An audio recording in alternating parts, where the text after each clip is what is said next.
नमस्कार, AB star news देख रहे हैं आप और मैं हूं आपके साथ सोहन सिंह। बड़ी खबर में बात करेंगे यूपी में निकाय चुनाव की। दरअसल यूपी में निकाय चुनाव की शुरुआत हो चुकी है, रणभेरी बज चुकी है, मैदान सज चुका है और अब बारी जनता की आ गई है। जनता ने पहले चरण में वोट डाला, लेकिन जनता के मन में क्या है? परिणाम 13 मई को आने हैं, उससे पहले 11 मई को दूसरे चरण के लिए भी वोटिंग होनी है। लेकिन पहले चरण में क्या कुछ खास रहा, सबसे पहले आपको जानकारी उसके बारे में दे देते हैं। आपको बता दें कि पहले चरण में 9 मंडल की 37 जिलों में वोटिंग हुई। सुरक्षा के पुख्ता इंतजाम देखने को मिले, चप्पे चप्पे पर चाक चौबंद इंतजाम देखने को मिले। इसके अलावा अगर बात करें तो मतदाता बड़ी संख्या में पोलिंग बूथों पर पहुंचकर मतदान करते हुए भी नजर आए। प्रशासनिक स्तर पर व्यवस्थाएं चाक चौबंद रही, लोगों ने बढ़ चढ़कर मतदान में हिस्सा लिया। वहीं कई जगहों पर फर्जी वोटर भी पकड़े गए। कुल मिलाकर चाक चौबंद व्यवस्था के बीच शांतिपूर्ण तरीके से पहले चरण में निकाय चुनाव हुआ है और उम्मीद यही की जा रही है कि दूसरे चरण में भी इसी तरह की व्यवस्था नजर आएगी। आखिर झांसी और आगरा में किस तरह का माहौल निकाय चुनाव के दौरान देखने को मिला, इसी पर ज्यादा जानकारी के लिए आगरा से हमारे सहयोगी मदन मोहन हमारे साथ जुड़ चुके हैं। झांसी से अनिल शर्मा हमारे साथ में जुड़ रहे हैं। सबसे पहले आगरा, मदन मोहन का रुख मैं करना चाहूंगा। मदन, जिस तरह से आगरा में निकाय चुनाव के पहले चरण के तहत वोटिंग हुई है, किस तरह का माहौल वहां पर देखने को मिला? सुरक्षा के मद्देनजर जो इंतजाम किए गए थे, क्या वो चाक चौबंद नजर आए? बीजेपी नहीं कर सकती है। बीजेपी आदमी जेडीएस आदमी मैडम के साथ। मदन, आपको मेरी आवाज मिल पा रही है? कि ये काम नहीं किया जा सकता, वो सही। मदन, आपको मैं रोकना चाहूंगा, कुछ तकनीकी खराबी की वजह से आपसे संपर्क नहीं हो पा रहा है। दोबारा आपके पास लौटूंगा। अनिल शर्मा का मैं रुख करना चाहूंगा, झांसी से हमारे सहयोगी हमारे साथ में जुड़े हुए हैं। अनिल, जिस तरह से झांसी प्रयागराज से लगा हुआ जिला है और प्रयागराज में जो कुछ भी हुआ था, उसका कितना कुछ असर झांसी में नगर निकाय चुनाव के दौरान देखने को मिला है? महिलाओं के लिए फ्री ट्रैवल पब्लिक बसेस में, पब्लिक ट्रांसपोर्ट चौबंद रहती है। अब आपको बताते चले, झांसी जिला है, वहाँ पर एक नगर निगम, 5 नगर पालिका परिषद और 7 नगर पंचायत में आज चुनाव हुए हैं। तो सुबह से ही लगभग की कतारें लगी थी। सुबह मौसम अच्छा था, ठंडा मौसम था, मतदान स्थल पर नजर आए। हालांकि दोपहर में कुछ गर्मी हो गई थी और कल जी चाक चौबंद व्यवस्था के साथ 632 पोलिंग पार्टियां अपने अपने मतदान स्थल पर पहुंच गई थी। मतदान के दिलचस्पी के समस्त कारखाने एवं अनुष्ठान बंद रखे गए थे ताकि अधिक से अधिक लोग मतदान का प्रयोग कर सकें। झांसी जनपद में नगर निकाय सामान्य निर्वाचन 2023 हेतु 3,44,705 पुरुष मतदाता एवं 3,13,054 महिला मतदाता, कुल मिलाकर 6,57,759 मतदाता अपने मताधिकार का प्रयोग करने वाले थे यार। जिसमें अगर अपन परसेंट की बात है तो शाम तक जो 5 बजे जो आंकड़े आए हैं, वो नगर निगम झांसी में 43%, नगर पालिका परिषद भरुआ सागर में 68%, नगर पालिका परिषद चिरगांव में 60%, नगर पालिका परिषद फुलसराय में 62%, नगर पालिका परिषद मऊरानीपुर में 59%, नगर पालिका परिषद समथन में 64%। अब बात अगर नगर पंचायत में बड़ा गांव में 76%, तो सर्वाधिक मतदान रहा है 5 बजे तक। नगर पंचायत मेरठ में 70%, गरौठा में 66%, कटेरा में 63%, मोट में 61%। तो जिस तरह से आप वोटिंग परसेंटेज बता रहे हैं, उससे ये साफ हो रहा है कि लोग बढ़ चढ़कर मतदान करते हुए नजर आए हैं। लोगों ने बढ़ चढ़कर नगर निकाय चुनाव में मतदान किया है। आगरा से हमारे सहयोगी मदन मोहन भी लगातार हमारे साथ में बने हुए। मदन, क्या आपको अब मेरी आवाज मिल पा रही है? जी सोहन, मैं आपको सुन रहा हूं। मदन, आपसे ये मैं समझना चाहूंगा कि आगरा में किस तरह का माहौल देखने को मिला?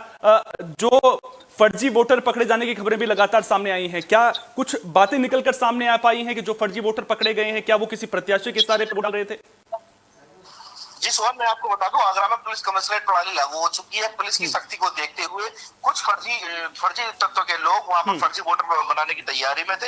लगभग 100 वोटर बनाने की एक वार्ड में तैयारी थी। एक प्रत्याशी का उसमें हाथ भी था, लेकिन पुलिस ने पहले ही उनको दरपकड़ की अभियान में पुलिस ने पहले ही उनको अपने अंडर में ले लिया। जहां उनको 25 फर्जी आधार कार्ड मिले हैं, वही 2 लोगों की गिरफ्तारी भी सुनिश्चित हुई है और उसमें एक प्रत्याशी का हाथ भी बताया जा रहा है। सोहन, तो प्रत्याशी के बारे में क्या कोई जानकारी मिल पाई है कि कौन सी पार्टी से वो प्रत्याशी था? नहीं सोहन, मैंने अभी तक पूरी कोशिश की है, लेकिन अभी तक पुलिस के हाथ से 2 लोग ही हाथ में आए हैं। बाकी पुलिस अभी तक कुछ भी कहने में सक्षम नहीं है। बाकी जानकारी आगे पुलिस चुनाव के बाद देगी। अच्छा, सुरक्षा को लेकर के किस तरह के इंतजाम देखने को मिले हैं, और खासतौर पर जो अति संवेदनशील प्लस बूथ क्या वहां पर थे, वहां पर किस तरह से अतिरिक्त सुरक्षा बरती गई है? सोहन, मैं आपको साफ तौर पर बता दूं, अब की बार पुलिस के सुरक्षा इंतजाम काफी कड़े, पुलिस प्रशासन ने कड़ी सुरक्षा के व्यवस्था के बीच में पूरा चुनाव आज अभी 5 बजे तक खत्म कराया है। और आगरा के जगनेर नगर पंचायत अध्यक्ष पद के लिए कुछ चुनावों में गड़बड़ी पाई गई थी, लेकिन वहां पर भी पुलिस ने अपनी सूझबूझ से सारा चुनाव संपन्न कराया है। और आगरा में सबसे बड़ी बात, आगरा में अब की बात देखने को ये मिली है कि आगरा में पूरा जो चुनाव वोटरों से बात करने पर 65 प्रत्याशी को पकड़ा गया था, और लेकिन फर्जी मतदान का आरोप भी कई महिलाओं पर भी लग रहा है, लेकिन पुलिस ने अपनी सूझबूझ से 5 बजे तक सारा चुनाव संपन्न कराया है। झांसी से अनिल भी हमारे साथ में लगातार बने हुए हैं। अनिल, आपसे मैं ये समझना चाहूंगा कि निकाय चुनाव के दौरान हमने देखा कि नेताओं के दौरों का सिलसिला लगातार जारी था, और माफियागिरी के मुद्दे को लेकर के तमाम तरह से बातें जो यूपी सरकार में मंत्री हैं वो करते हुए नजर आए। लेकिन अगर मैं झांसी की बात करूं तो वहां पर किन मुद्दों पर ज्यादा वोट पड़े हैं? जो माफिया का मुद्दा था उस पर ज्यादा वोट डालते हुए लोग नजर आए हैं, या फिर जो स्थानीय मुद्दे होते हैं जैसे पानी की समस्या, बिजली की समस्या, जल भराव की समस्या, इन मुद्दों पर लोगों ने वोट ज्यादा डाले हैं?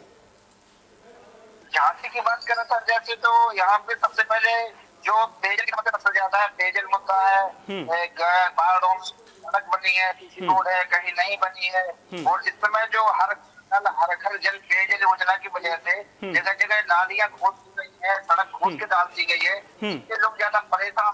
तो नए जो प्रत्याशी है उनसे उन्हें मांग की है कि भैया अगर आप जीतते तो सबसे पहले इसकी रिपेयरिंग करवाना है, क्योंकि कहीं भी निकलने में आवागमन में बहुत ज्यादा समस्याएं हो रही हैं। तो इस तरीके से के नाम पर ज्यादा है। और किसी भी लोकल चुनाव रहता है तो व्यक्तिगत व्यवहार भी डिपेंड करता है पार्टी के अलावा। तो कहीं कहीं निर्दलीय प्रत्याशियों को बहुत ज्यादा समर्थन मिल रहा है, कहीं कहीं कुछ ऐसा है कि जैसे सत्ता दल है भारतीय जनता पार्टी, वो एक को टिकट मिला है, अन्य लोगों को नहीं मिला है, तो कुछ बागी प्रत्याशी भी मैदान में उतरे हैं जो जम के टक्कर दे रहे हैं। तो बागी प्रत्याशी कहीं ना कहीं खेल बिगाड़ते हुए जरूर नजर आ रहे हैं। आगरा से भी हमारे सहयोगी मदन मोहन लगातार हमारे साथ में बने हुए हैं। मदन, वहां पर किस तरह के मुद्दे ज्यादा हावी रहे हैं? आपने जनता से बात की होगी, जब जनता वोट डालने पहुंची होगी तो उनके मन में क्या था? जो राष्ट्रीय मुद्दे हैं वो हावी होते हुए नजर आ रहे हैं निकाय चुनाव में, या फिर जो स्थानीय मुद्दे, व्यवहार किस तरह से प्रत्याशी के रहता है, वो चीजें हावी होती हुई नजर आ रही?